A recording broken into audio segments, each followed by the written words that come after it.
नमस्कार, मी मेघनाज किचनमध्ये तुमचं स्वागत आहे। तर आज मी इथं तुम्हाला गवारचं भाजी बनवून दाखवणार आहे। खूप सोपी पद्धत आहे आणि त्यासाठी सगळं लागणारं मी इथं कांदा, टोमॅटो, गवार आणि शेंगदाणे हे सगळे मी इथं घेतलेले आहेत।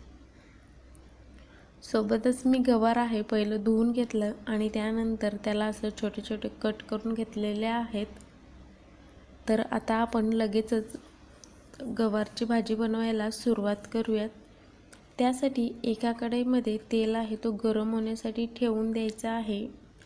तेल पहिलं कडकडीत असं गरम करून घ्यायचं आणि त्यानंतर हे आपल्याला गवार आहेत तो भाजून घ्यायचे आहेत।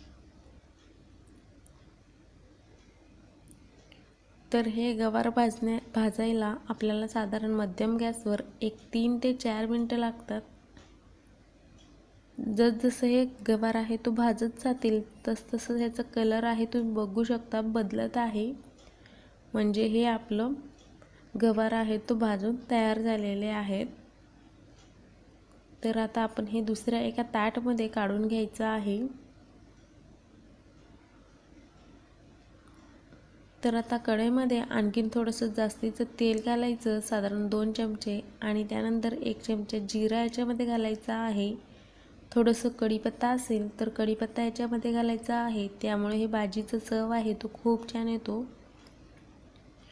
तर 1 मिनिटभर मी तसंच ठेवलं जिरा आणि कढीपत्त्याला फुलण्यासाठी, आणि त्यासोबतच मी मिक्सरला हिरवी मिरची आणि लसूण, थोडंसं अद्रक हे मिक्सरला लावून बारीक करून घेतलेला आहे, तर ते ह्याच्यामध्ये घालायचं आहे। तर मी साधारणतः 2 ते 3 हिरव्या मिरच्या वापरलेल्या आहेत। तर तुम्ही कमी जास्त हिरव्या मिरच्याचं प्रमाण आहे तो कमी जास्त सुद्धा करू शकता।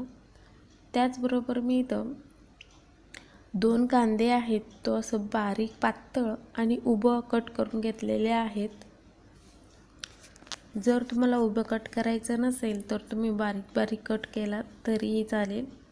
तर साधारण 2 मिनिटं पहिलं परतवून घ्यायचं कांदा घालून, आणि त्यानंतर ह्याच्यामध्ये आपण एक मोठा आकाराचा टोमॅटो आहे तो मी इथं कट करून घेतलेला आहे, तर ते सुद्धा ह्याच्यामध्ये घालायचं आहे।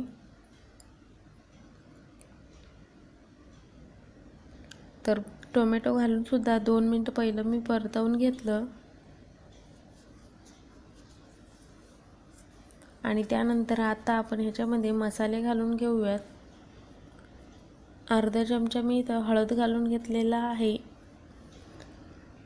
आणि 1 चमचा मी इथं धने पावडर घालून घेतलेला आहे। सोबतच लाल मिरची घालून लाल तिखट इथं घालून घेतलेला आहे।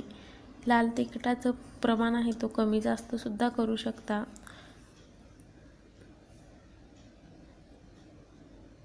हे सगळं एकदा छान असं मिक्स करून घ्यायचं आहे। तर सगळं मसाला आहे तो कांदा टोमॅटोमध्ये मिक्स करून घेतलेला आहे। तर वरून मी थोडंसं हिंग सुद्धा घालून घेतलेला आहे।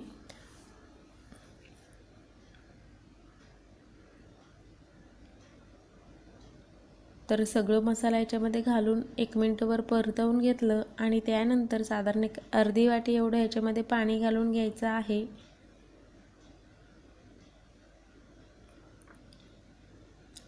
तर पाणी घालून सुद्धा 1 मिनिटभर असंच परतवून घेतलं।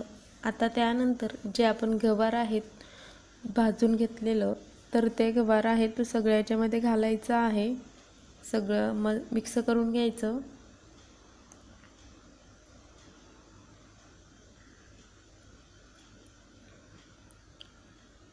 तर इथं मिक्स करून घेतलेलं आहे। जर तुम्हाला गवारची भाजी थोडंसं पातळ हवं असेल तर तुम्ही पाण्याचं प्रमाण आहे थोडंसं इथं वाढवू शकता। तर आणखीन 1 पाव वाटी एवढं मी ह्याच्यामध्ये पाणी घालून घेतलेलं आहे गवार आहे तो शिजण्यासाठी। तर हे मी सुकी भाजी इथं बनवत आहे। जर तुम्हाला थोडंसं रसरशीत हवं असेल तर तुम्ही ह्याच्यामध्ये पाण्याचं प्रमाण वाढवू शकता। तर आता आपण ह्याच्यामध्ये चवीपुरतं मीठ घातलेलं नव्हतं, तर चवीपुरतं मीठ ह्याच्यामध्ये घालायचं,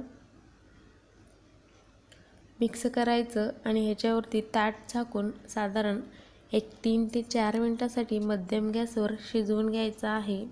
2-2 मिनटाला मधी असं ह्याला ताट काढून हलवून घ्यायचं आहे, नाहीतर आपलं गवारची भाजी आहे तो जळून जाणार.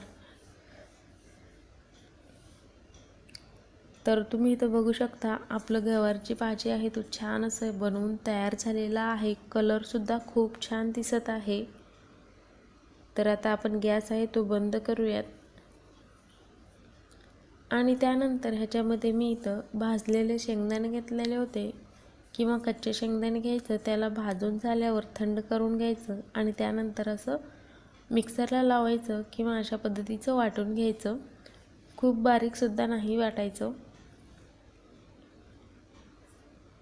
तर ते साधारण 2 चमचे एवढं मी शेंगदाण्याचं कूट आहे तो याच्यामध्ये घालून घेतलेला आहे. तर गवारची भाजी बनवून तयार आहे.